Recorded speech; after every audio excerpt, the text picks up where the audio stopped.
deal with you this morning. Just for the next half hour, each and every one of you, I want to ask you to step back from your BlackBerries, to step back from the list of things that you have to do for your customers. It's long, I know, just for half an hour. And to spend some time with me thinking about how the world around you, the world that you're working in, is changing. But I have a bargain for you. For the next half hour, I can promise you there will be no PowerPoints. None. All right, now we've got a deal. So let me get to the big picture. Your business is changing. Your whole world is changing. This truly is the Asian century. The transformation of China is a big part of that. The rise of India is too. And Asia is literally redrawing the global map of trade as we speak. And I want to put all that in context for you. I wrote a book, which I think you're going to get copies of, which is designed to do just that. It's called The Elephant and the Dragon, and I think you're all going to get copies of it later on so that you can use it when you need to make a PowerPoint for your meeting. Anyway, The Elephant and the Dragon is the story of how India and China are changing their destinies. And with that, they're changing the destiny of the world.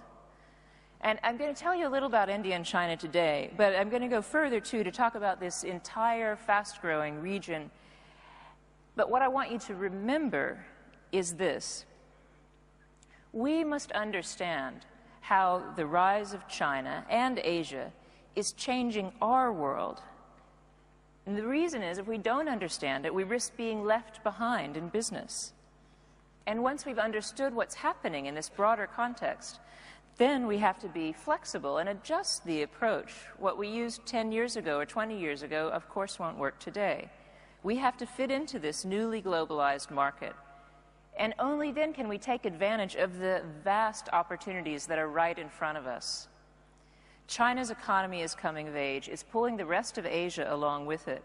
That's changing the world, and that means we also need to change. Let me start with India and China, because they're both fast-growing nations, as you know, with more than 1 billion people each. To me, India is like an elephant. Slowly but surely, it's trudging into the future, where China is flying fast like a dragon. India is taking this slow but steady approach, and it's such a contrast to China's rocket-like rise.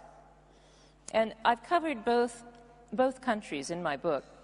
But in so many ways, it's not fair to group them together because they're such opposites, as opposite as Gandhi and Mao.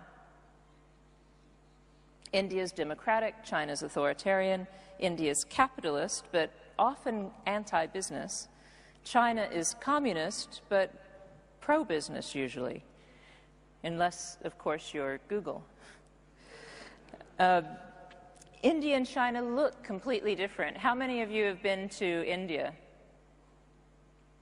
And for how many of you is it only the first trip to China? First of many, no doubt. A few. So many people are familiar with China.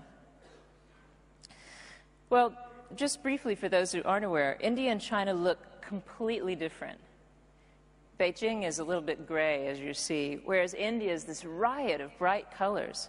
It's a cacophonous nation with 30 different languages, including English. Its airports and its roads are unbelievably shabby. Its time zone mystifies outsiders because it's a half hour off from almost every place else in the world. So at 9 in the morning in Beijing, it's 6:30 in the morning in Bombay. What country does that? Compared with China, India looks really chaotic. But while outsiders see the chaos, they often miss that India has unseen strengths. It has an invisible human infrastructure that is the nation's mighty resource now that it is reconnected to the global economy.